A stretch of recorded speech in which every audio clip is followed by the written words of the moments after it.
Hi guys! Good afternoon everyone. Samahan niyo nga akong i-voice over itong paggawa ko ng longganisa yung nakaraan na araw. DIY nga tayo dito for today's video. Lalagyan nga yan ng yelo ang linagyan natin. Nga daw tayo dito lalagyan ng talagang binabalutan talaga ng longganisa. Kaya nag-DIY lang si Kalamon nyo. Tingnan nyo nga daw si Kalamon nyo dahil for today's video mag-cooking show nga daw siya. Yan ni Kalamon nyo.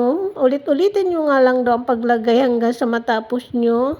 Pantay-pantay yung ginawa ko dyan. Kaya pagpasensyahan nyo nga yan guys. Kasi nga mayroon dyan mataba, mayroon payat. Naman ba guys? Pag pangalawa, pangatlo, hindi mo pa yan masyadong mapiperfect. Kaya pag galamay mo na yan guys, mapiperfect mo na yan. Char. Sarot nga kayo dyan ng Kalamon nyo dahil wala nga daw sa hugis yung mga ginawa kong longganisa dito. Pero guys, napakasarap nga nitong ginawa ko ngayon. Kung nga kayo dyan nadala sa pag-end natin ng paggawa ng longganisa, ganyan nga daw kalalaki yung ginawa natin. Kasi kapag maliliitan mo pa yan, diliit yan pag linuto mo. Tuwang ko nga yung alaga ko kaninang umaga pero hindi ko nga kalimutan ko nga kayo guys dalhin sa pagluto. Naman kasi ako kanina kasi anong oras na kasi ako nagising. 10 o'clock na nga ako ng umaga guys nagising. So ayan nga daw yung natapos ko. Ulit-ulit nga lang daw diyan mga Kalamon hanggang sa matapos nyo sa pagbalot. Nga kayo mga Kalamon kung Hagerberg Sosa nga ako dito. So ayan nga daw yung nagawa natin. Tapos gagawa nga daw tayo dito ng minudo.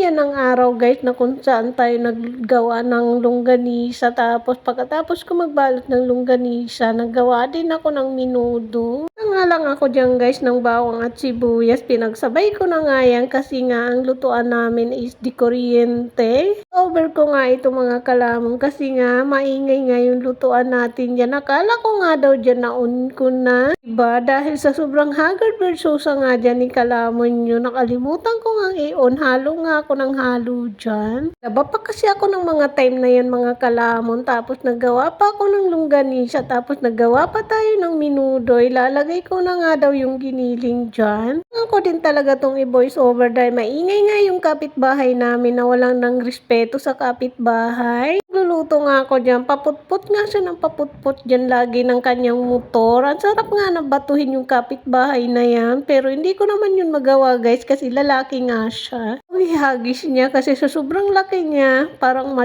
maskulado ba siya guys. Nga guys, halu-haluin nga daw nga natin yan. Sabi nga nila kapag nagluluto daw, daw kumanta at gumiling-giling. Totoo ba yun mga Kalamon? Sinasarot-sarot nga dyan.